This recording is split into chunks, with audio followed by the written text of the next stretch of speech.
The first bruise bloomed like a violet flower beneath my eye. I traced its tender edges in the bathroom mirror, wincing as my fingertips brushed against swollen skin. The fluorescent light above me flickered, casting intermittent shadows across my face, distorting my reflection into something I barely recognized. 3 days since Mike had lost his temper. 3 days of wearing concealer that never quite covered the evidence, of crafting excuses about clumsiness, of avoiding eye contact with concerned coworkers at the diner.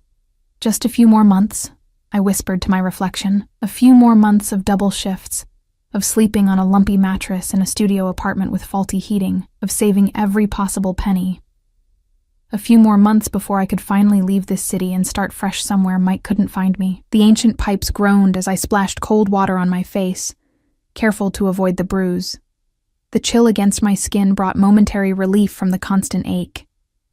I patted my face dry with a threadbare towel that smelled faintly of mildew, no matter how many times I washed it.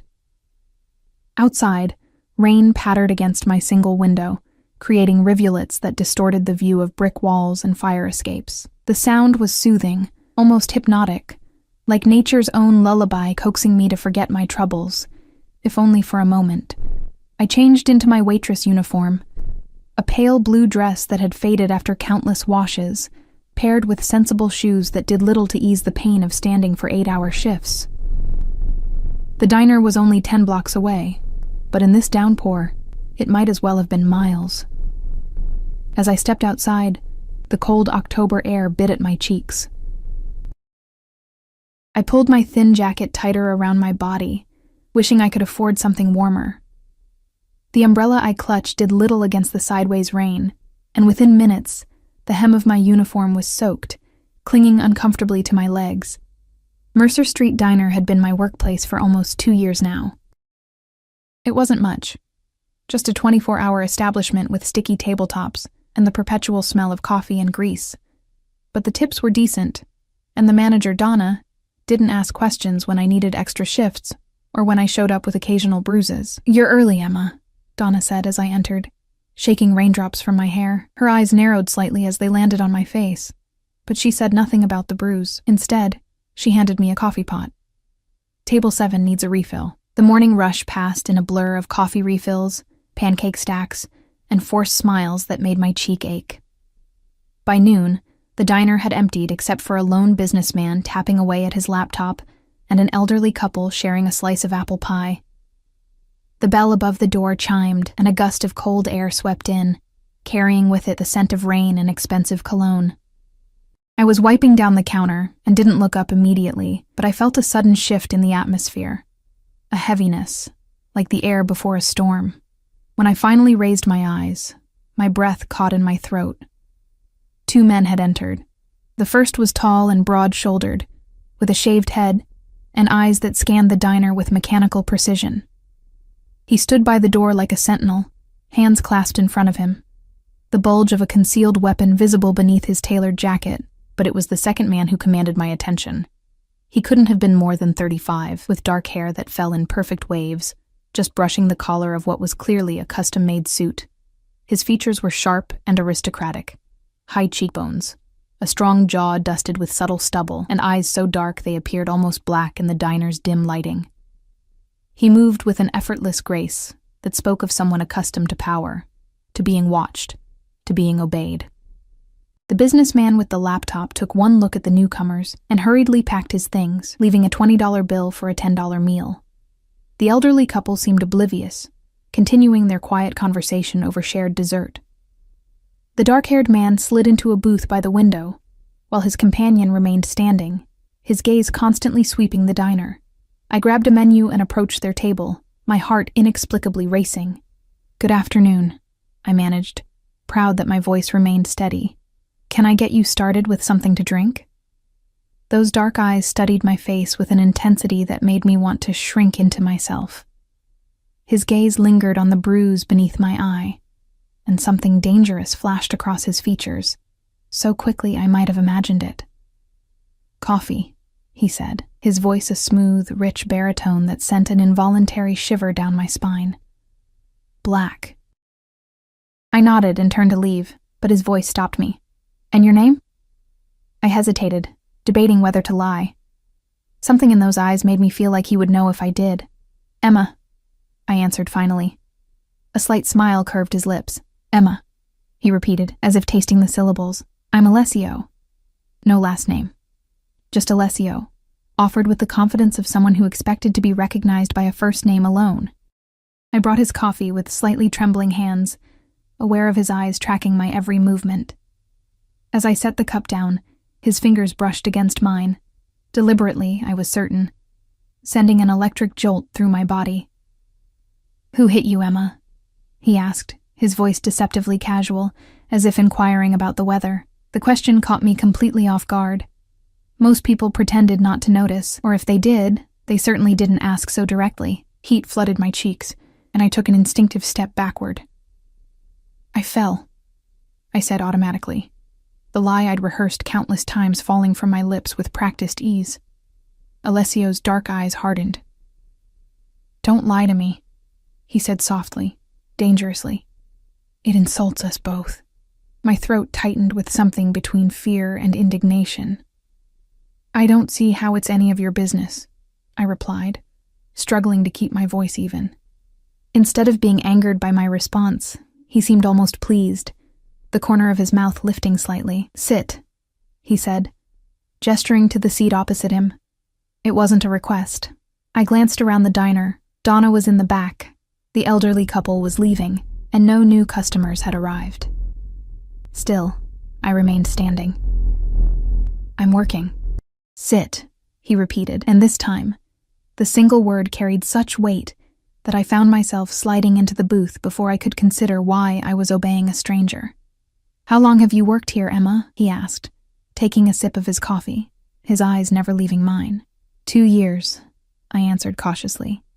And how long has he been hitting you? I stiffened, my hands clenching into fists beneath the table. I told you, I fell. Alessio leaned forward, and the movement wafted his scent toward me, sandalwood and something darker, more primal. You work hard, he observed, ignoring my denial. Double shifts, I imagine, saving for something important. The accuracy of his assessment sent a chill through me. How could he know that? An escape plan, perhaps? He continued, his voice dropping to a near whisper. From whoever gave you that bruise. Please, I said, my voice barely audible even to my own ears. I could lose my job.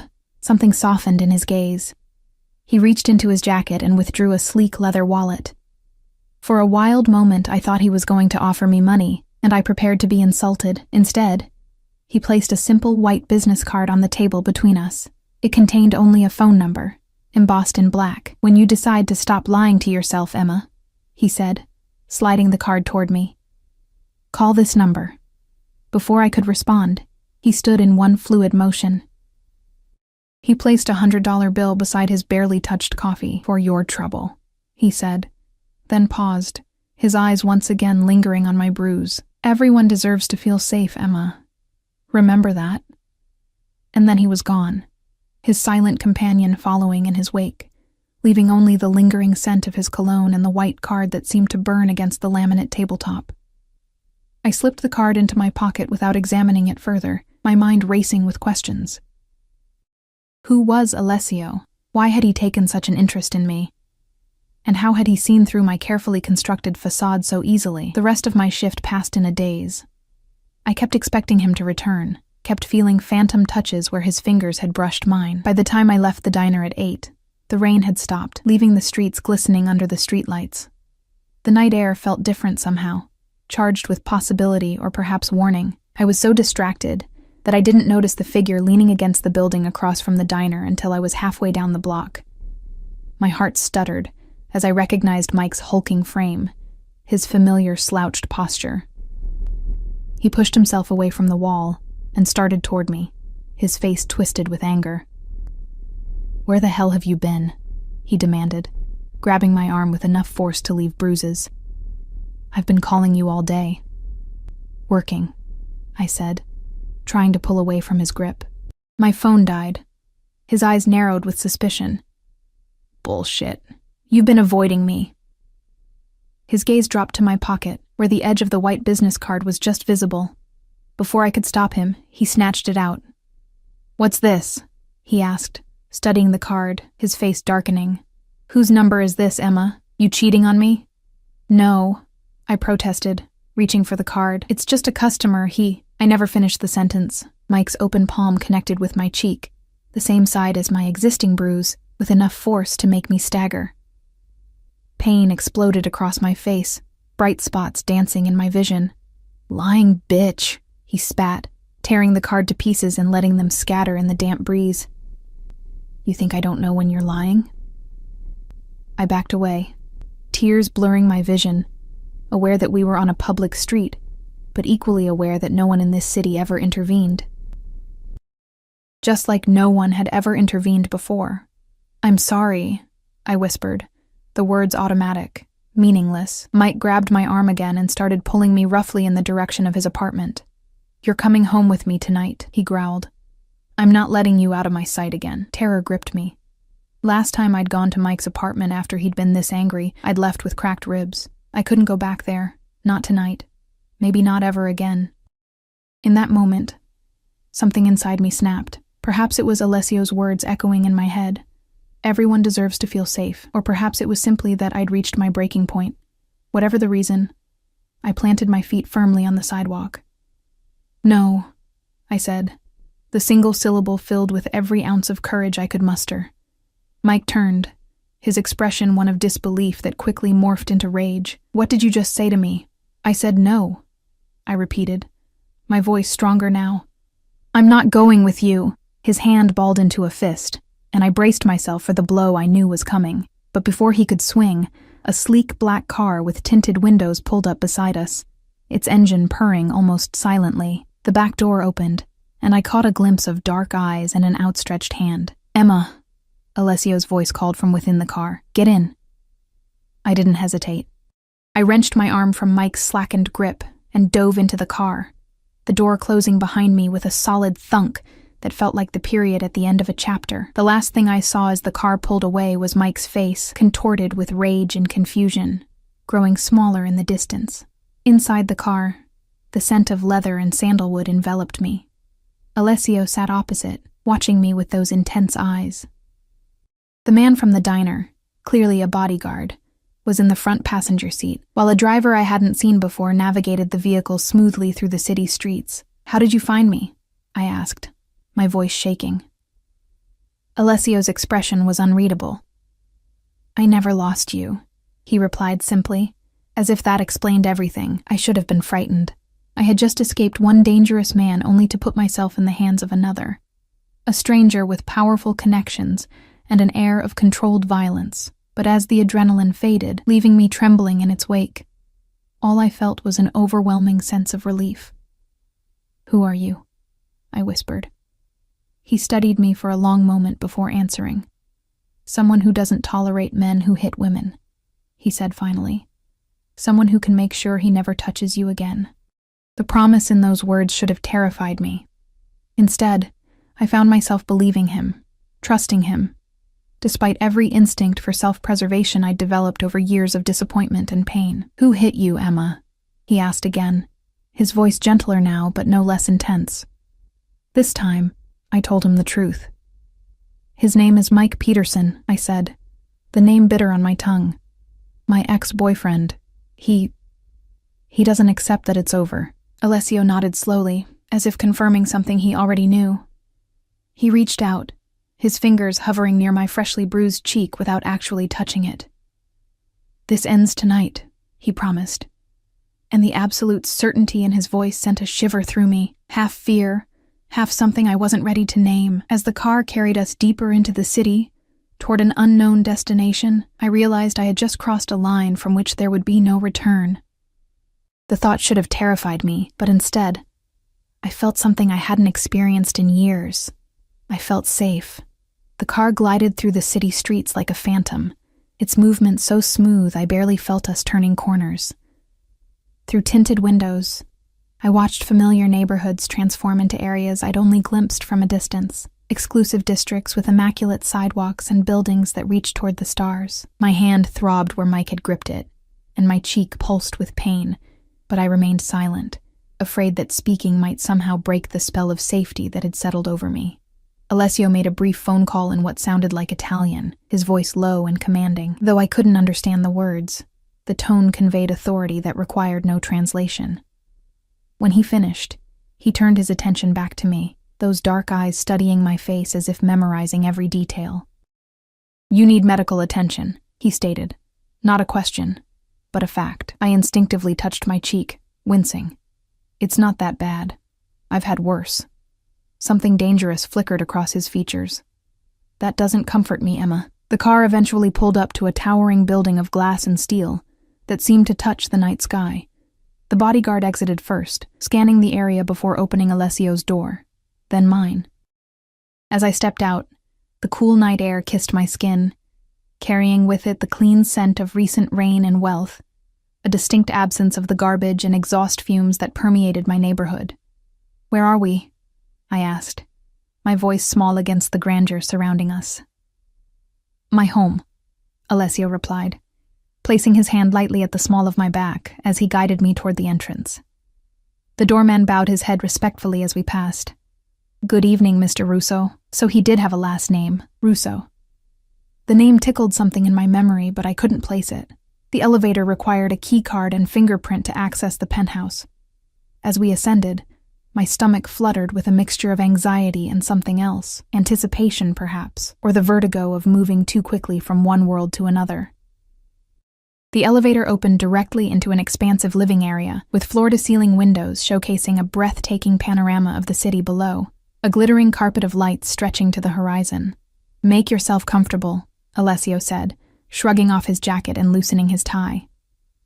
The casual gesture somehow made him more rather than less intimidating, a wolf relaxing without losing any of its predatory nature. "My personal physician will be here shortly." "That's really not necessary," I protested weakly, even as I sank into a sofa so luxuriously soft it felt like sitting on a cloud. "I can't afford—" "Money is not a concern," he interrupted, his tone brooking no argument. He poured amber liquid from a crystal decanter into 2 glasses and offered one to me. "For the pain," he explained. I accepted the glass, taking a small sip. The whiskey burned pleasantly down my throat, warming me from the inside. "Thank you," I said, realizing the inadequacy of the words. "For everything. For stopping him. I don't know what would have happened if you hadn't shown up."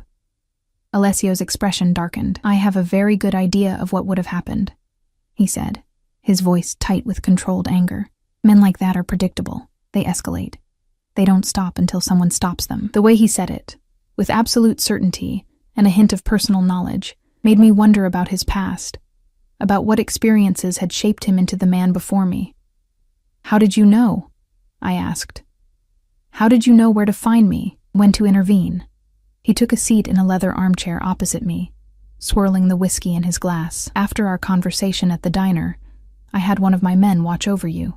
When you destroyed my card, I knew I needed to stay close."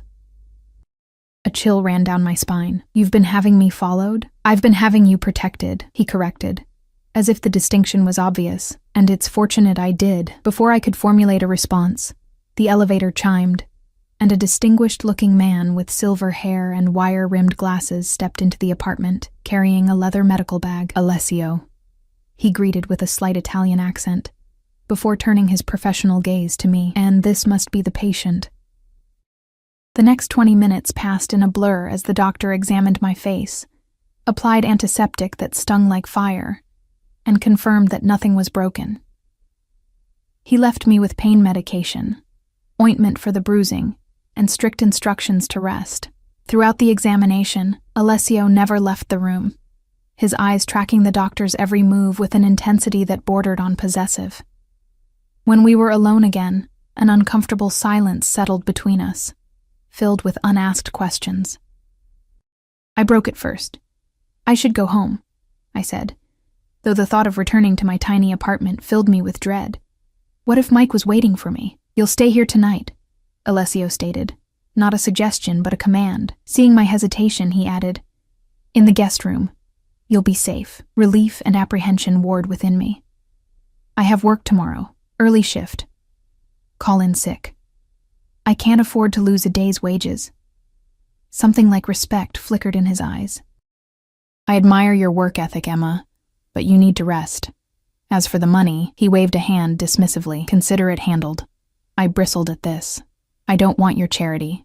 A slow smile spread across his face. The first genuine smile I'd seen from him. It transformed his features from intimidating to devastatingly handsome. It's not charity when it's deserved, he said, but we can discuss compensation later, if it makes you more comfortable. He showed me to the guest room, a space larger than my entire apartment, with a king-sized bed draped in linens that probably cost more than I made in a month. An adjoining bathroom featured a shower with multiple jets and a bathtub deep enough to swim in. There are clothes in the dresser, Alessio said from the doorway. They should fit you well enough for tonight. I turned to face him, suddenly aware of the vast gulf between our worlds. Why are you doing this? I asked. The question that had been burning in my mind since he'd first noticed my bruise at the diner. Why help a stranger? Alessio studied me for a long moment, his expression unreadable. Get some rest, Emma, he said finally. We'll talk in the morning. With that, he closed the door, leaving me alone in luxury I'd never dreamed of experiencing. I found silk pajamas in the dresser, tags still attached, that fit perfectly, raising questions I was too exhausted to contemplate. After a shower that felt like standing beneath a warm waterfall, I slipped between sheets so soft they felt like a caress against my skin. Despite the strangeness of my surroundings and the tumultuous events of the evening, sleep claimed me almost instantly. Dreams came in fractured pieces. Mike's angry face, Alessio's intense eyes, a sense of falling, of being chased, of finally being caught. I woke with a gasp, disoriented in the darkness of an unfamiliar room. For a panicked moment, I couldn't remember where I was or how I'd gotten there. Then memories of the previous night flooded back, and I collapsed against the pillows, my heart still racing. The digital clock on the nightstand read 3:17 a.m. Through the floor-to-ceiling windows, the city spread below me like a map of stars, beautiful and distant. I slipped out of bed, drawn to the view, pressing my palm against the cool glass and feeling like I was floating above the world. The sound of voices, low, urgent, drifted from beyond my door. Curious, I padded silently across the plush carpet and pressed my ear against the wood. Alessio was speaking, his voice hard with an authority I hadn't heard from him before. I want every door in this city broken down if necessary, he was saying. Find him. Tonight, another voice responded, too low for me to make out the words. I don't care about jurisdiction, Alessio replied, a dangerous edge to his tone. This is personal now. He touched what's mine. What's mine? The possessive declaration sent a shiver through me. Half thrill, half warning.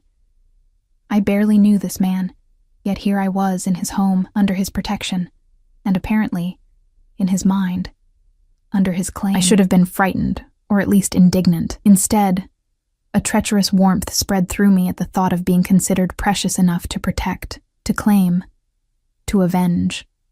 The voices moved away, and I returned to bed, my mind spinning with questions. Who exactly was Alessio Russo? What kind of man commanded such power and loyalty that he could order every door in the city broken down? And what did it mean for me to be caught in his orbit? Morning arrived with golden light streaming through windows I'd forgotten to cover. For a moment, I lay perfectly still, savoring the comfort of the bed and the quiet luxury surrounding me. My cheek still ached, but the sharp pain had dulled to a persistent throb. The events of the previous night felt dreamlike, too fantastical to have actually happened. A soft knock at the door pulled me from my thoughts. I sat up, pulling the sheets around me. Yes? The door opened slightly, and a woman with a sleek bob and professional attire peered in. Good morning, Ms. Bennett. Mr. Russo asked me to check if you're awake. Breakfast is ready whenever you'd like to join him. I blinked in surprise, both at the formal address and at the realization that Alessio knew my last name. Something I hadn't shared with him. Thank you, I managed. I'll be out shortly. She nodded and closed the door, leaving me to wonder who she was. An employee? A girlfriend? The thought brought an unexpected pang of jealousy that I immediately chastised myself for. What right did I have to feel possessive over a man I'd just met? In the dresser, I found not only more pajamas, but an entire wardrobe of women's clothing in approximately my size. Jeans, blouses, dresses, even underwear with tags still attached. The selection was tasteful and expensive, making me wonder if Alessio regularly kept women's clothing on hand for overnight guests. The thought left a bitter taste in my mouth. I settled on jeans and a simple cream sweater that felt softer against my skin than anything I'd ever owned. In the bathroom, I examined my face in the mirror. The bruising had spread, painting my cheekbone in shades of purple and blue that no amount of concealer could hide. I did what I could with the makeup I found in the drawer, another unsettling reminder that perhaps I wasn't the first woman to need sanctuary here. When I finally emerged from the guest room, I followed the scent of coffee to a spacious kitchen where Alessio sat at a marble island, reading something on a tablet. He looked up as I entered, his eyes sweeping over me in a way that felt like a physical touch. "Good morning," he said, setting aside the tablet. "How did you sleep?" "Better than I have in months," I admitted, taking the seat across from him. A spread of breakfast foods that wouldn't have been out of place in a 5-star hotel lay between us. Pastries, fruit, eggs, smoked salmon. "Your face looks worse," he observed, his expression hardening as he studied my bruise. "It always looks worse the next day," I said without thinking, then regretted the words when his jaw tightened. "Has he been arrested before?" Alessio asked, pouring coffee into a mug and sliding it toward me. "For assaulting you or anyone else?" I wrapped my fingers around the warm mug, drawing comfort from its heat. "I called the police once about 6 months ago.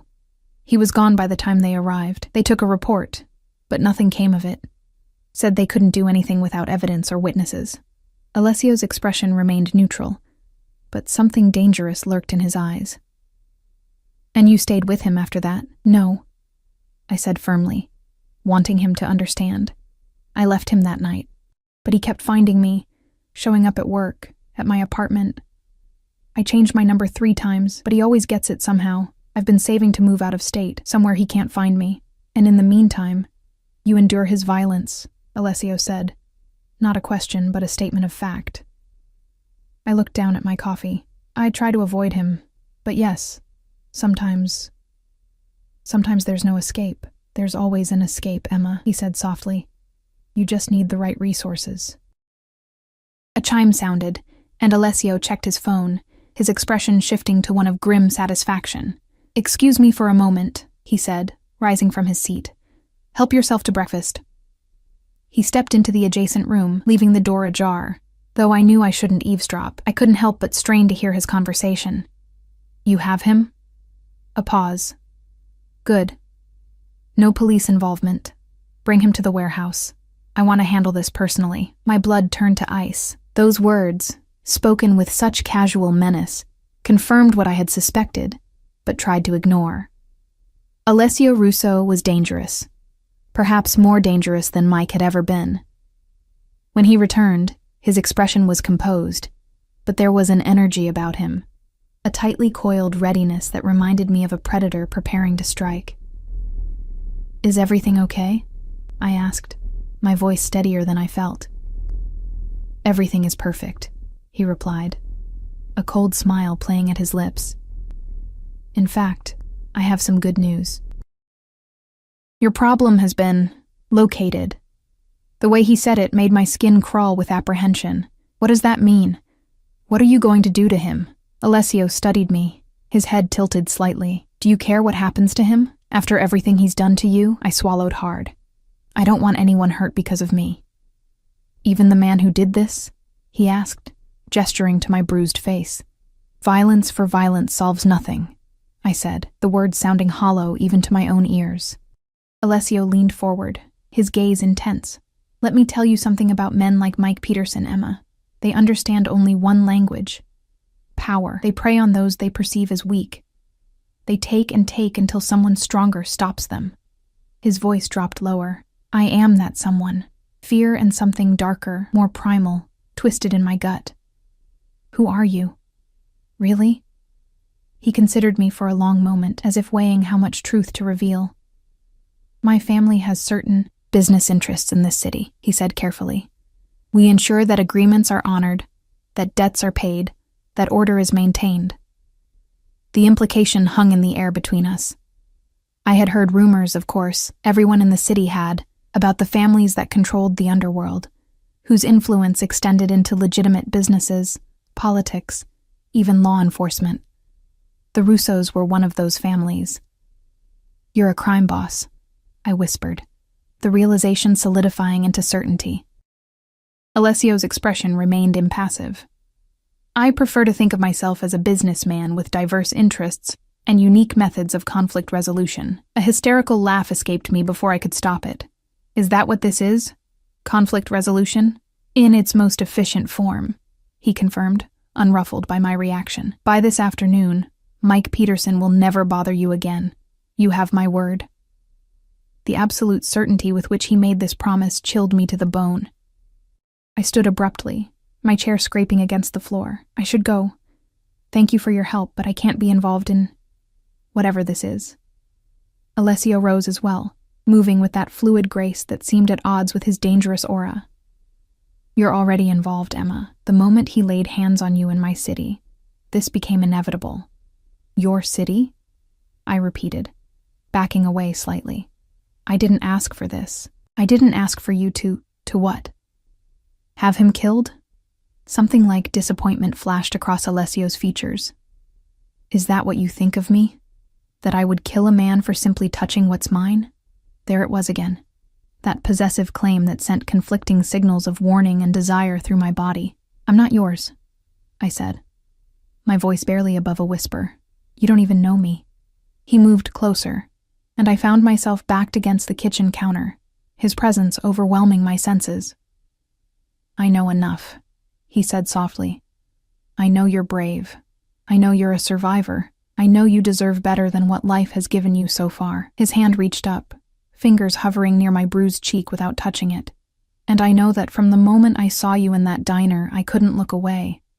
His proximity made it hard to think, to breathe. Alessio radiated heat and danger and something magnetic that pulled at me despite every warning bell sounding in my mind. The rational part of my brain screamed that I should run, that I'd escaped one violent man only to fall into the orbit of another, potentially more dangerous one. But another part, a part I was afraid to examine too closely, whispered that with Alessio, I felt seen in a way I never had before. "What do you want from me?" I asked, my voice barely audible even in the kitchen's perfect stillness. His dark eyes searched mine, looking for something I wasn't sure I could give. "First," he said, finally stepping back and giving me space to breathe, "I want you to trust me." A bitter laugh escaped me. "Trust you? I don't even know you. Everything about this," I gestured around the luxurious penthouse, "is completely foreign to me. And what little I do know suggests you're involved in things I've spent my whole life avoiding." Alessio's expression remained unreadable as he leaned against the opposite counter, creating distance between us that felt both like relief and loss. "Fair enough," he conceded. "Ask me anything. I'll tell you the truth." The offer hung between us, tempting and terrifying. There were so many questions burning in my mind, but I wasn't sure I wanted the answers. Knowledge was its own kind of danger. "Did you really have every door in the city broken down looking for Mike?" I asked finally, remembering the fragment of conversation I'd overheard. A ghost of a smile touched his lips. "Not quite every door, but enough. I have people throughout the city. When I give an order, it gets done." "And what exactly are you planning to do with him now that you've found him?" Alessio studied me for a long moment. "Do you really want to know?" Did I? The question echoed in my mind. Part of me wanted Mike to suffer, as he'd made me suffer. Part of me recoiled at the thought of being responsible for whatever fate Alessio had planned for him. But ignorance wouldn't absolve me of complicity. "Yes," I said, lifting my chin despite the fear coiling in my stomach. "I want to know." Alessio nodded, as if my answer had confirmed something important. "I'm going to make sure he understands the consequences of his actions," he said carefully. "I'm going to ensure he never comes near you again. But I'm not going to kill him, if that's what you're afraid of." Relief washed through me, quickly followed by skepticism. "Just like that?" You'll rough him up and he'll leave me alone forever? It's not that simple. It is when you have resources, Alessio replied. Men like Mike respond to power and fear. I have plenty of both to spare. Before I could respond, a discreet knock sounded at the door to the kitchen. The woman with the sleek bob from earlier entered, her expression professionally blank. Excuse me, Mr. Russo, but Mr. Conti is on the line. He says it's urgent. Alessio's jaw tightened imperceptibly. Tell him I'll call back. He insisted, sir. He mentioned the situation at the docks. A flash of annoyance crossed Alessio's features, but he nodded. I'll take it in my office. Make sure Ms. Bennett has everything she needs. As he left, the woman, clearly some sort of assistant, turned to me with a polite smile that didn't quite reach her eyes. Is there anything I can get for you, Ms. Bennett? Actually, I was hoping to leave, I said, gathering my courage. Could you call me a cab? Her smile remained fixed. I'm afraid Mr. Russo has instructed that you remain here for your safety. He shouldn't be long. The polite phrasing didn't disguise the truth. I was effectively being held, if not quite against my will, then certainly without my explicit consent. A cold feeling settled in the pit of my stomach. I see, I replied, forcing myself to remain calm. Then I'd like to go back to the guest room if that's all right. Of course. She gestured toward the hallway. Please let me know if you need anything else.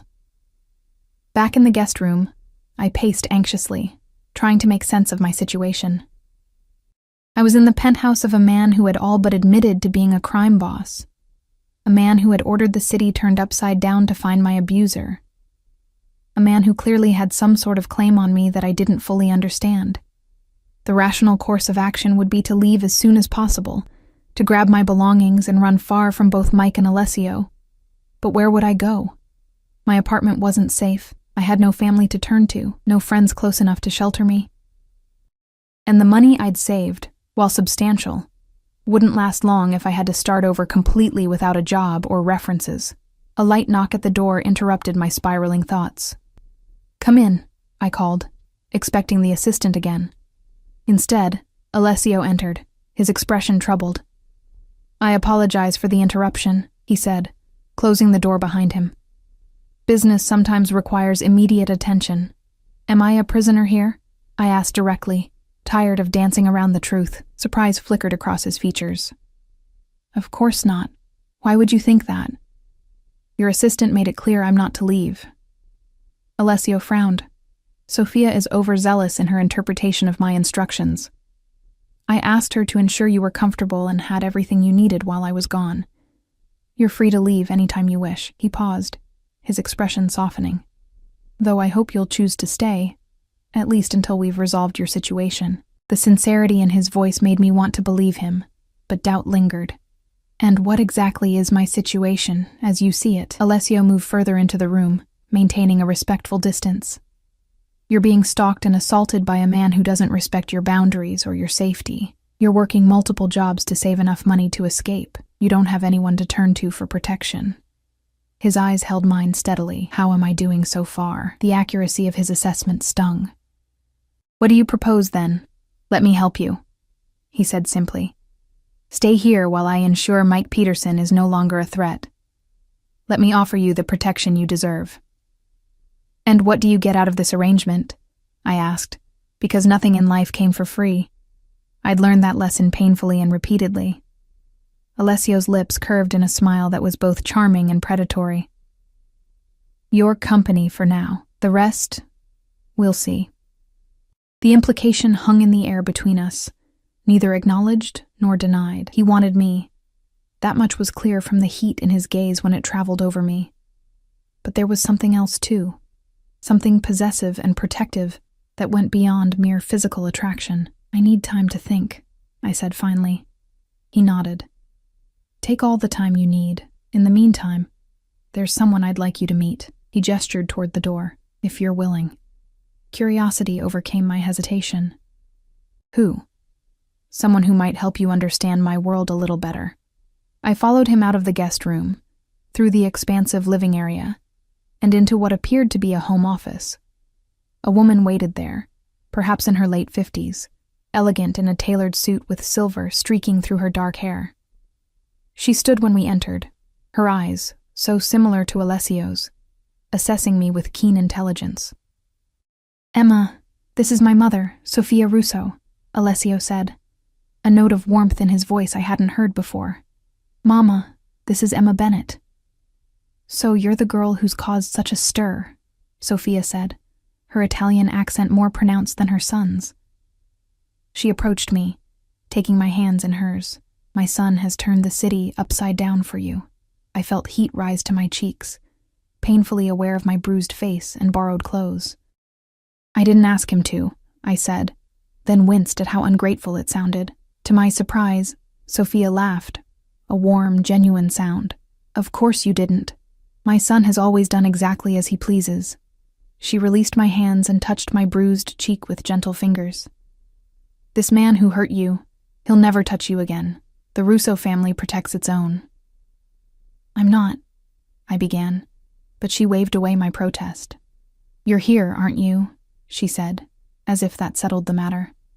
"Alessio, leave us." I wished to speak with Emma alone. Something passed between mother and son. A silent communication I couldn't decipher. After a moment, Alessio nodded.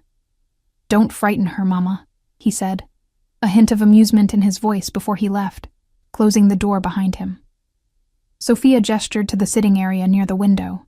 "Come, let's talk." I followed her, perching on the edge of a leather chair while she settled gracefully onto the sofa opposite.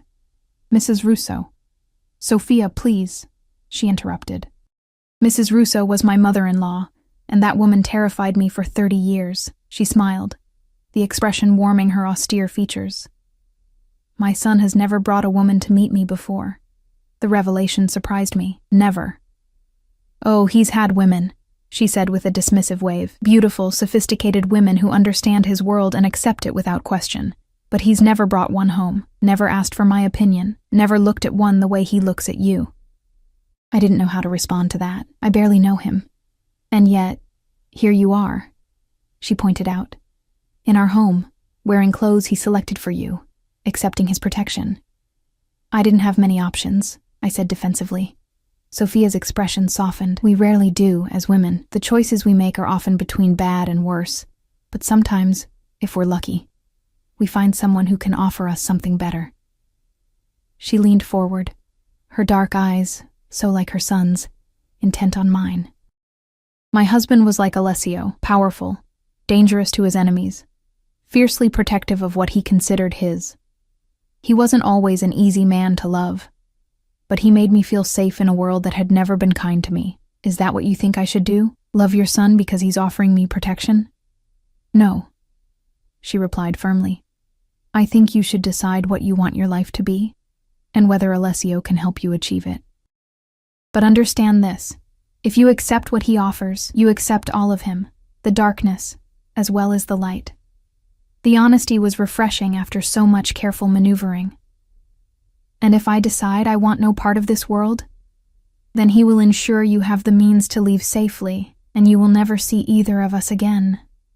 Her expression remained serene, but there was steel beneath it. "But you should know that my son is not accustomed to wanting things he cannot have. This restraint. It is unusual for him." A chill ran down my spine at the implication. Before I could respond, a knock sounded at the door, and Alessio entered without waiting for a response. "I hate to interrupt," he said, though his expression suggested otherwise, "but there's been a development regarding Ms. Bennett's situation." Sophia rose smoothly. "We were just finishing our chat." She pressed a light kiss to my cheek, the unbruised one. "Think about what I said, Kara." With a meaningful look at her son, she left, closing the door softly behind her. "What did she say to you?" Alessio asked, his tone casual but his eyes watchful. "She was honest about what accepting your help would mean," I replied carefully. A ghost of a smile touched his lips. "My mother has never believed in softening difficult truths." He moved to sit in the chair Sophia had vacated. "Mike Peterson has been dealt with."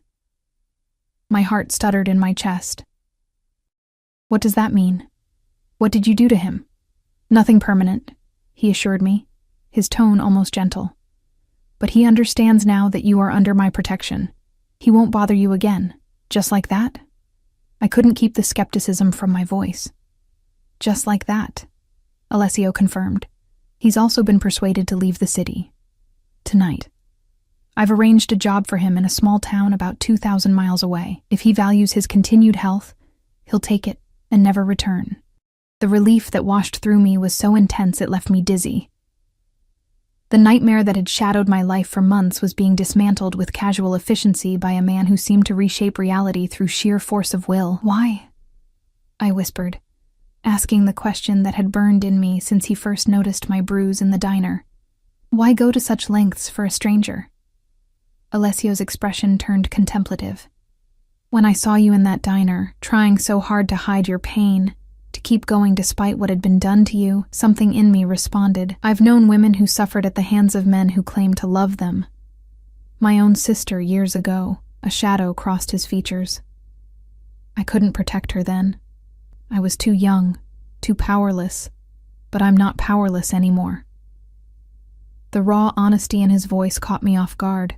It was the first real glimpse beneath the controlled exterior, and what I saw there, pain, regret, determination, made him suddenly more human, more complex than the dangerous crime boss I'd been trying to keep at arm's length. What happened to your sister? I asked softly. She died, he said simply. The words weighted with old grief. Her boyfriend pushed her during an argument. She fell, hit her head. He didn't even call for help, just left her there to die alone. I'm so sorry, I said, understanding now the source of his visceral reaction to my bruise. To men like Mike. It was a long time ago, he replied, his expression closing off again, but I made a promise then that I would never allow such a thing to happen to anyone under my protection again. And now that includes me, I said, not quite a question. If you'll accept it, he confirmed. My protection comes with no strings attached, Emma. You're free to stay or go as you choose. If you want to leave the city, start fresh somewhere else, I'll provide the means for you to do so safely. The offer was generous, more than generous. It was everything I'd been working toward, handed to me without condition. So why did the thought of taking it, of walking away from Alessio Russo and never seeing him again, leave me with an unexpected sense of loss? And if I stay? I asked, my heart pounding in my chest. Something darkened in his gaze. Hunger, possession, something primal and magnetic. Then we explore what's between us at whatever pace you set. No pressure, no expectations beyond what you're comfortable with. Your mother seems to think you're not used to restraint, I said, watching his reaction carefully. A slow smile spread across his face. My mother knows me too well, but for you, I'm willing to learn patience. The promise in those words sent heat spreading through me. This was dangerous. He was dangerous. And yet, for the first time in longer than I could remember, I felt something like hope flickering to life inside me. I need time, I said finally. To think, to process everything that's happened. Alessio nodded, as if he'd expected nothing less. Take all the time you need. The guest room is yours for as long as you want it. He rose from his chair with that fluid grace that seemed so effortless. I have business to attend to this afternoon, but I'd like to take you to dinner this evening if you're amenable. A proper first date. The normalcy of the request, so at odds with the extraordinary circumstances that had brought us together, startled a laugh from me. A date? Really? His smile widened, transforming his face from intimidating to devastatingly handsome. Really? I find I want to know everything about you. Emma Bennett, your favorite food, your dreams, what makes you laugh. He paused at the door. Say yes. Despite everything, the danger he represented, the world he belonged to, the whirlwind of the past 24 hours, I found myself nodding. Yes. The look of genuine pleasure that crossed his features made him seem younger, almost boyish for a moment. 8 o'clock, he said, then left me alone with my thoughts and the dizzying sense that my life had been irrevocably changed. Left alone in Alessio's office, I moved to the window, gazing out at the city sprawled below like a miniature kingdom. From this height, everything looked orderly and perfect. So different from the chaotic, often brutal reality at street level. I wondered if this was how Alessio saw the world. Distant, manageable, subject to his control. The door opened behind me, and Sophia's assistant, Not Sophia herself, as I'd momentarily hoped, entered with a polite smile. "Ms. Bennett, I've been asked to assist you with anything you might need for this evening. Mr. Russo has arranged for a selection of clothes to be delivered. They're in the guest room whenever you'd like to look through them." I followed her back to the guest room, where I found not just a selection, but what appeared to be an entire boutique's worth of designer dresses, shoes, and accessories laid out on the bed. Price tags had been discreetly removed, but I recognized enough brands to know that the collection represented more money than I made in a year. "This is too much," I said, running my fingers over a midnight blue silk dress that caught my eye despite my reservations. "Mr. Russo wanted to ensure you had options," the assistant replied neutrally. "He also arranged for a stylist and makeup artist to help you prepare, if you'd like." The extravagance was overwhelming, almost suffocating. Was this how Alessio solved all problems? With an overwhelming display of resources that left no room for refusal? "Please thank Mr. Russo," I said carefully. "But I don't need all this. Just the makeup artist, perhaps. My bruise would require professional help to conceal for the evening." The assistant nodded, seemingly unsurprised by my partial refusal. "Of course. I'll arrange for someone to come at 6:30. Is there anything else you need in the meantime?" I hesitated, then decided to take a risk. "Actually, I'd like to go to my apartment to collect some personal items. Would that be possible?" Something flickered in her expression, uncertainty perhaps. "I'll need to check with Mr. Russo. Security considerations." "Of course," I interrupted. My suspicion confirmed. Despite his assurances, I wasn't quite as free as Alessio wanted me to believe. "In that case, I'd like to rest until this evening. It's been a lot to process." Once alone, I paced the room, feeling increasingly like a bird in a gilded cage. The freedom Alessio had promised came with invisible strings, protection that bordered on possession, generosity that threatened to become control. And yet, there was something about him, a glimpse of vulnerability beneath the power, a genuine concern beneath the possessiveness, that kept me from simply walking away. I selected the midnight blue dress that had caught my eye earlier, along with more modest accessories than what had been provided. If I was going to have dinner with Alessio Russo, I would do it on my own terms, not as a display of his wealth and influence, but as myself. The makeup artist arrived promptly at 6:30, a cheerful woman who chatted about everything and nothing as she worked miracles with concealer and foundation, transforming my bruised face into something presentable. By the time she finished, only the faintest shadow remained visible beneath expertly applied makeup. "Mr. Russo has excellent taste," she commented as I slipped into the blue dress. "That color is perfect with your complexion." I studied my reflection in the full-length mirror, barely recognizing the elegant woman staring back at me. The dress hugged my figure before flowing gracefully to the floor, the deep blue making my pale skin glow and my eyes appear more intensely green. With my hair swept up and minimal jewelry, the effect was sophisticated but not flashy, beautiful without trying too hard. Precisely at 8, a knock sounded at the door. I opened it to find Alessio standing there, devastating in a perfectly tailored black suit that emphasized his broad shoulders and lean waist. He'd styled his dark hair slightly differently, and the effect was both polished and just disheveled enough to make my fingers itch to run through it. His eyes widened almost imperceptibly as they took in my appearance, a flash of something primal and possessive darkening his gaze before he controlled it. "You look breathtaking," he said, his voice a touch rougher than usual. "Thank you," I replied, pleased despite myself at his reaction. "You clean up pretty well yourself." A ghost of a smile touched his lips. "I try." He offered his arm. "Shall we?" The elevator took us to the underground garage, where a sleek black car waited with a driver holding the door. As we settled into the back seat, I couldn't help but ask, "Where are we going?" "Somewhere special," Alessio replied enigmatically. "I think you'll like it." The city lights blurred past the tinted windows as we drove. I expected us to head toward the exclusive restaurant district downtown, but instead, we turned toward the waterfront, eventually pulling up to what appeared to be a private marina.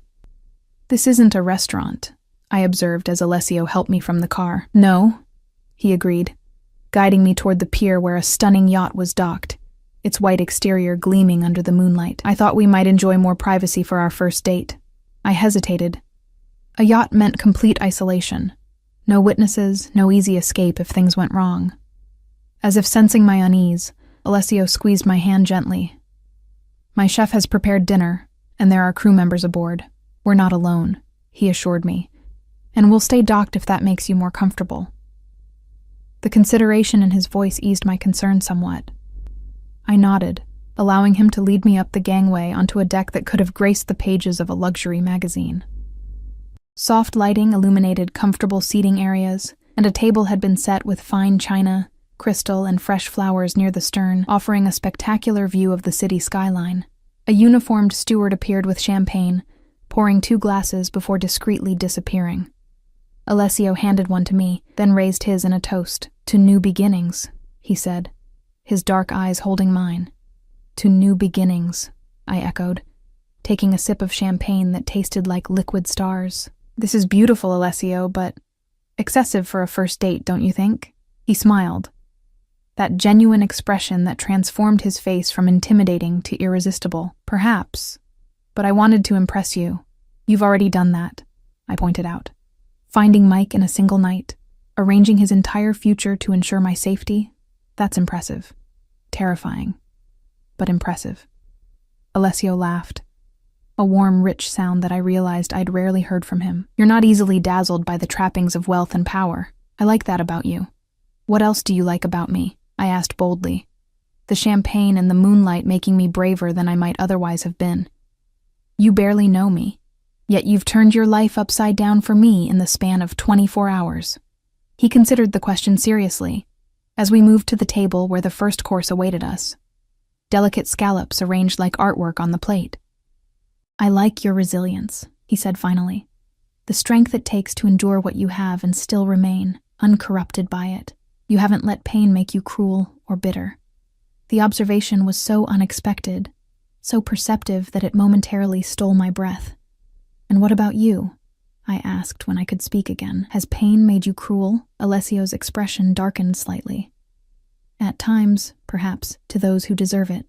He took a sip of his wine, his eyes never leaving mine. "My world isn't kind, Emma. I won't pretend otherwise. But within it, there are codes, rules, a certain order that provides its own kind of justice." "Justice," I repeated, testing the word. "Is that what you gave Mike? Justice?" "I gave him a choice," Alessio corrected. "Leave and never contact you again or face consequences. He chose wisely." Throughout the meal, each course more exquisite than the last, our conversation flowed surprisingly easily. Alessio asked about my childhood. My dreams before life had intervened with harsh reality. I found myself telling him things I'd never shared with anyone, about growing up with a mother who cycled through abusive relationships, about putting myself through community college one class at a time, about the art I'd once created before survival took precedence over passion. In turn, he shared carefully edited stories about his own youth, a father who ruled with iron discipline, a mother who tempered that harshness with love, a sister whose loss had shaped his view of the world. He spoke of responsibility, of family legacy, of the weight of power, always in general terms, never specifics that might implicate him in anything illegal. "You never finished your degree," he observed as dessert was served, a confection of dark chocolate and berries that looked too beautiful to eat. "In art, you said?" I nodded, surprised he'd caught that detail. "I was 3 credits short when my mom got sick. Medical bills, funeral costs. There was nothing left for tuition." "And you never went back?" "Life got in the way," I said simply. "Rent doesn't pay itself. Dreams are a luxury I couldn't afford." Something shifted in Alessio's expression. Determination, perhaps, or resolve. "Dreams aren't luxuries, Emma. They're necessities. They're what make life worth the struggle." He reached across the table, his fingers brushing mine. "What if you could go back, finish what you started?" The question hung in the air between us. Not just about education, but about possibilities, about a future different from the one I'd resigned myself to. "I don't know," I admitted. "That feels like a different lifetime now."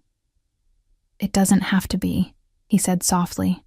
After dinner, we moved to the upper deck where the view of the city was even more spectacular. The night air carried a chill, and Alessio placed a cashmere throw around my shoulders, his hands lingering a moment longer than necessary. "Cold?" he asked, standing close enough that I could feel the heat radiating from his body. "A little," I admitted. He moved behind me, his chest against my back, arms encircling me as we gazed out at the glittering skyline. I should have felt trapped by the embrace, but instead, I felt oddly safe, protected. His chin rested lightly on the top of my head, and for a moment, we simply existed together in comfortable silence. "You never answered my question from earlier," I said finally. "Why me? Out of all the women in this city, why did I catch your attention?" I felt, rather than saw his smile. "Because you looked at me without fear or calculation," he said, his voice a low rumble against my back. "Do you know how rare that is in my world? People either fear me or want something from me. You just saw me." "I see you now too," I said, turning in his arms to face him. "The good and the bad, the protector and the predator." His eyes darkened at my words. "And which do you prefer?" "I think they're inseparable," I replied honestly. "One doesn't exist without the other." Something like approval flickered across his features. Slowly, deliberately giving me time to pull away, he lowered his head until his lips hovered just above mine. "May I?" he asked, his breath warm against my skin. In answer, I rose on tiptoes and closed the distance between us. The kiss began gently, a question, an exploration, but quickly deepened as Alessio's control slipped. His hands tangled in my hair, dislodging pins until it fell loose around my shoulders. My arms wound around his neck, pulling him closer as heat bloomed between us, consuming rational thought. When we finally broke apart, both breathless, Alessio rested his forehead against mine. "I should take you home," he said, his voice rough with restraint, "before I forget myself entirely." The honorable gesture only made me want him more. "And if I don't want to go home yet?" His eyes searched mine, looking for certainty. "Emma, I want there to be no doubt in your mind, no regrets tomorrow." The consideration touched me deeply. This man, who commanded such power, who could take whatever he wanted, was giving me complete control over what happened between us. "Take me back to the penthouse," I said softly. "We'll decide there." The ride back was charged with tension, a delicious anticipation that had us sitting closer than necessary, his hand resting on mine between us. In the elevator to the penthouse, Alessio maintained a careful distance, though his eyes never left mine. Once inside, he offered me a nightcap, which I declined. "I want to be clear-headed tonight," I explained, watching his eyes darken at the implication. "Emma," he began, his voice tight with restraint, "you should know that if we do this, if we cross this line, I'm not a man who shares what's his. I'm possessive, protective. Some would say controlling. It's in my nature, in my blood." "Are you warning me away?" I asked, moving closer to him. "I'm being honest about who I am," he replied. "I want you to choose with your eyes open." I reached up to touch his face, feeling the slight roughness of stubble beneath my fingers. "I see you, Alessio Russo, the darkness and the light, and I'm still here." With a groan that sounded like surrender, he pulled me against him, his mouth claiming mine in a kiss that burned away the last of my doubts. I melted into him, giving myself over to sensation as his hands traced the contours of my body through the silk of my dress. "Bedroom," I gasped when his lips moved to my neck, sending shivers of pleasure down my spine. He lifted me effortlessly, carrying me down the hallway not to the guest room I'd occupied, but to the master suite, a spacious sanctuary dominated by a massive bed. As he laid me gently on the dark sheets, I had a fleeting thought that this was a point of no return. After tonight, nothing would ever be the same. And as Alessio's body covered mine, as we lost ourselves in each other, I found I didn't care. For the first time in years, I wasn't thinking about escape or survival. I was fully present in the moment, alive in every cell, burning with a passion I'd thought long extinguished. Later, as we lay tangled in sheets in each other, Alessio traced lazy patterns on my bare back. "Stay with me," he murmured against my hair. Not just tonight. Always. The request should have terrified me. It was too soon, too fast, too intense. But in the warm cocoon of his embrace, it felt right. Inevitable, even. What would that mean? I asked, propping myself up on one elbow to see his face. Being with you? His expression was more open, more vulnerable than I'd ever seen it. It means protection, security, never having to struggle or fear again. It means a life of comfort, of possibilities. His hand cupped my cheek gently. It means being mine, Emma, completely. And in return? I pressed. What do I give you? Loyalty, he said immediately. Discretion, understanding of certain aspects of my business that can't be discussed outside these walls. His thumb brushed my lower lip. And this, your heart, your body, your truth. No masks between us, no lies. It was a seductive offer, a life beyond my wildest dreams in exchange for loving a dangerous man. But I wasn't naive enough to think it would be simple. Your world is violent, Alessio.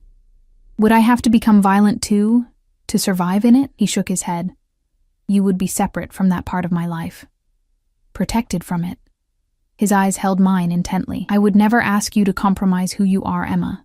Your goodness, your compassion, they're what draw me to you. Why would I want to change that? I laid my head on his chest, listening to the steady beat of his heart as I considered his words. There were 1,000 reasons to say no, to walk away while I still could. But there was one overwhelming reason to stay. For the first time in my life, I felt truly seen, truly valued, truly protected. Yes, I whispered against his skin. I'll stay. The word had barely left my lips when the peaceful moment was shattered by a sharp knock at the bedroom door. Alessio tensed beneath me, instantly alert. What is it? He called, his voice shifting back to the commanding tone I'd first heard from him. Sorry to disturb you, boss, came a male voice. One of his security team, I guessed. There's been an incident at the warehouse. Conti says it can't wait. Alessio cursed under his breath, then kissed my forehead. I have to deal with this. Wait here. He rose fluidly from the bed, pulling on clothes with efficient movements. I watched him transform before my eyes, from the passionate lover of moments ago to the controlled, dangerous man I'd first met. It was a sobering reminder of the duality I was accepting. Will you be long? I asked, drawing the sheet around me. I'll try not to be, he said, buttoning his shirt. Sleep if you can. I'll be back before morning. After he left, I lay awake in his massive bed, my body still humming with pleasure but my mind racing with questions. What had I just committed to? A relationship with a man I barely knew. A man whose business involved things I deliberately hadn't asked about. A man who had ordered every door in the city broken down to find the person who had hurt me. It was madness by any rational standard. And yet, I couldn't bring myself to regret it. For the first time in years, I felt something like hope for the future. A future where I wasn't always running, always afraid, always alone. Sleep eventually claimed me. But it was restless, filled with fragments of dreams where Mike's angry face morphed into shadowy figures, where doors splintered under violent blows, where Alessio stood in the center of chaos, his expression cold and remote. I woke to early morning light filtering through partially drawn curtains and an empty space beside me. The sheets on Alessio's side of the bed were cool to the touch. He hadn't returned. A flicker of worry ignited in my chest as I slipped from the bed, wrapping myself in a silk robe I found hanging in the adjoining bathroom. The penthouse was eerily quiet as I padded through it, searching for any sign of Alessio or the household staff. In the kitchen, I found a note in elegant handwriting. Emma. Business required my immediate attention. Make yourself at home. I'll return as soon as possible. A. The brevity was concerning after the intensity of last night's connection. Had he already regretted asking me to stay? Or was this simply the reality of being involved with a man like Alessio Russo? Unexpected absences, cryptic notes, waiting for his return. I made myself coffee and carried it to the floor-to-ceiling windows, watching the city come alive below. From this height, everything seemed orderly and peaceful, but I knew better now. Beneath the gleaming surface of skyscrapers and carefully maintained parks lurked a shadow world of power struggles and violence. Alessio's world. Could I really live in that world, even at its edges? The question haunted me as minutes stretched into hours with no word from him. By mid-afternoon, restlessness drove me to explore the penthouse more thoroughly. I found a home gym, a library filled with books in multiple languages, and finally, a studio tucked away in a corner room, an art studio, complete with easels, canvases, and every supply an artist could dream of. It was pristine, unused, as if someone had created the perfect space but never worked in it. My fingers itched to touch the brushes, to squeeze paint onto a palette, to lose myself in creation as I hadn't done in years. I was standing before a blank canvas, imagining the possibilities, when a voice behind me made me jump. "It's yours," Alessio said, leaning against the doorframe. He looked exhausted, shadows beneath his eyes, and a tightness around his mouth that spoke of stress and too little sleep. "If you want it." "When did you have time to do this?" I asked, gesturing around the studio. "I made a call this morning," he replied with a small shrug, as if conjuring a fully equipped art studio overnight was nothing remarkable. "You mentioned your art was something you'd lost. I thought perhaps you might want to find it again." The gesture was so thoughtful, so perfectly aligned with a dream I'd almost forgotten, that tears sprang to my eyes. "Alessio." He crossed the room in 3 strides, pulling me into his arms. "I'm sorry I had to leave," he murmured against my hair. "Business complications. It couldn't be helped." I leaned back to study his face, noting new lines of fatigue and a darkness in his eyes that hadn't been there before. "Is everything okay?" "It will be," he said, his tone making it clear he wouldn't elaborate further. His hand cupped my cheek gently. "Have you thought more about what we discussed last night? About staying?" "I have," I admitted, "and I still want to, but I need to understand what I'm getting into, Alessio. Last night wasn't just sex for me.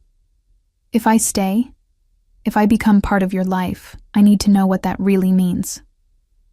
He guided me to a small sofa in the corner of the studio, still holding my hand as we sat. "Ask me anything. I'll tell you as much truth as I safely can." I took a deep breath. The incident at the warehouse last night, was it violent? Was someone hurt? A flicker of surprise crossed his features, as if he hadn't expected such a direct question. "Yes," he said after a moment's hesitation. "There was violence. A rival family tried to move product through our territory without permission or payment. Examples had to be made. The clinical way he described what had surely been a brutal encounter should have horrified me, but instead, I appreciated his honesty. And that's the world you live in. Examples being made, territory defended, power maintained through fear. Part of it," he conceded. "There's more. Legitimate businesses, investments, political connections. But yes, violence is sometimes necessary in my position. Would I be expected to participate in any of that?" "Never," he said firmly, squeezing my hand. "Your world would be this." He gestured to the penthouse, the art studio. "And whatever else you want to build for yourself. Education, career, charity work, anything that fulfills you. I want you happy, Emma, not compromised." "But I'd know," I pointed out. "I'd know what paid for all this luxury, what you were doing when you disappeared in the middle of the night. Could I live with that knowledge? Could you live with my knowing it?" Alessio's dark eyes held mine steadily. "That's the question, isn't it? Not whether I can protect you from my world, but whether you can accept it, accept me, knowing the darkness I'm capable of." The honesty of the moment hung between us. No pretense, no evasion, just the stark reality of what building a life with Alessio Russo would mean. "I've seen darkness before," I said finally. "I've lived with it, survived it. At least your darkness isn't directed at me. At least your protection means something." His expression softened, and he brought my hand to his lips, pressing a kiss to my knuckles. "I would kill for you, Emma," he said softly, the words both a promise and a warning. "But I would never hurt you, not ever." And strangely, despite everything I knew about him, or perhaps because of it, I believed him. "Then yes," I said, making my choice with eyes wide open. "I want to stay. I want to build something with you, something real. even if it exists in the spaces between your other world. Relief and something deeper, more primitive, flashed across his features. He pulled me into a kiss that sealed our understanding, passionate but tender, possessive but reverent. When we broke apart, he rested his forehead against mine. "I need to tell you something else," he said, his voice serious again. "About Mike Peterson." My heart stuttered. "What about him? I thought you said he was leaving the city." "He is. But there's more to the story." Alessio sat back slightly, his expression grave. "When my men found him, he wasn't alone. He was with a man named Thomas Reeves. Does that name mean anything to you?" I frowned, searching my memory. "No, I don't think so. Reeves is a detective with the organized crime unit," Alessio explained. "Peterson was feeding him information. About you, about me, about our meeting at the diner. He thought if he could get me arrested, he could get you back." Cold fear washed through me. "Is that why you had to leave last night, because of this detective?" Alessio nodded. "Reeves has been trying to build a case against my family for years. Using my interest in you, was an opportunity he couldn't resist." "What happens now?" I asked, my mind racing with implications. "Will I be questioned?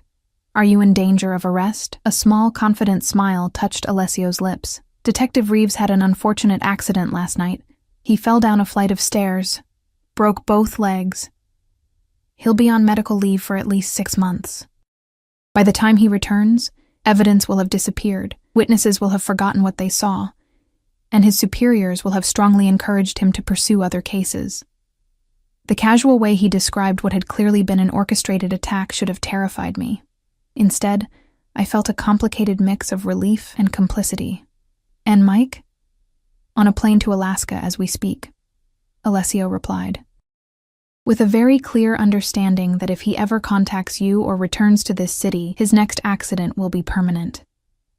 I should have been horrified by the implicit threat, by how easily Alessio wielded violence as a tool, but all I felt was a profound sense of safety, the certainty that no one would ever hurt me again as long as I was his. "Thank you," I said simply, knowing the words were inadequate, but meaning them nonetheless. Alessio brushed a strand of hair from my face, his touch gentle despite the violence he was capable of. "I protect what's mine, Emma, always." The weeks that followed established a new rhythm to my life, one of luxury and freedom I'd never known before. I left my apartment and my job at the diner, accepting the financial support Alessio offered while I completed my degree in art. The studio became my sanctuary, a place where I could create without worrying about paying rent or buying groceries. Alessio kept his promise, shielding me from the darker aspects of his business. He never took calls in my presence that might expose me to dangerous knowledge, never discussed operations or territory or rivals unless I specifically asked. When he had to leave unexpectedly, he simply said, "Business," and I didn't press for details. Sophia became an unexpected ally, teaching me to navigate the complex social world of the Russo family and their associates. "Never ask direct questions in public," she advised one afternoon over tea. "Observe, listen, remember, but don't probe. Knowledge is both protection and liability in our world." I absorbed her lessons, learning the delicate balance of knowing enough to be safe, but not enough to be dangerous. As the months passed, I found myself settling into a role I'd never imagined. Part artist, part student, part consort to one of the most powerful men in the city. The bruise Mike had left faded completely, along with the memory of fear that had been my constant companion for so long.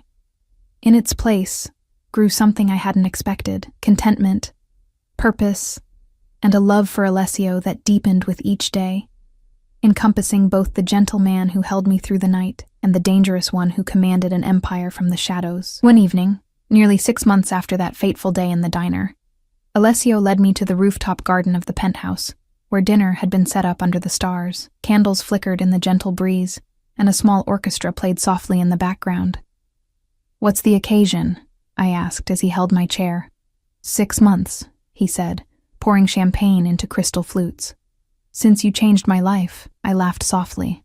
"I think you have that backward. You're the one who changed everything for me."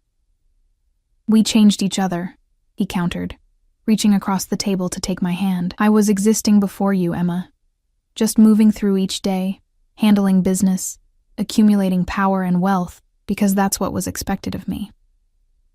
You made me live again, made me want more than just control and respect. The raw honesty in his voice moved me deeply. This was the Alessio only I got to see.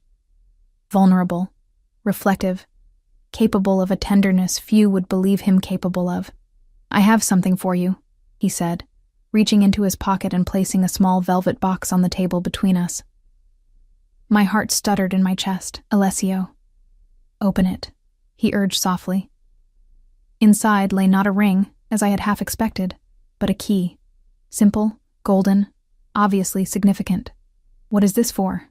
I asked, lifting it carefully. "Our future," he replied. "A house on the coast. Private, secure, with a studio overlooking the ocean. A place that can be just ours, away from business, away from the city. A sanctuary." Tears pricked my eyes at the thoughtfulness of the gift. Not just the house itself, but what it represented. A commitment to creating space in his life that wasn't touched by his other world, where we could simply be Alessio and Emma.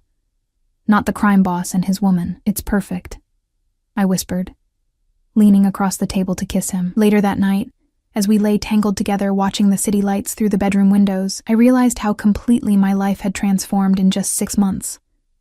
From a waitress with a bruised face hiding from an abusive ex, to a woman who moved confidently through a world of power and danger, protected by the most feared man in the city. "No regrets," Alessio murmured against my hair, as if reading my thoughts. I turned to face him, tracing the lines of his face with my fingertips. "None," I said truthfully. "I chose this life with my eyes open, Alessio. I chose you, all of you, the light and the dark." His arms tightened around me, possessive yet gentle. "And I choose you, Emma. Every day, every night, I choose you." In that moment, cradled in the arms of a dangerous man who would break down every door in the city to protect me, I knew I had found what everyone searches for. Not perfect safety, but perfect belonging. A place, a person, that felt like home.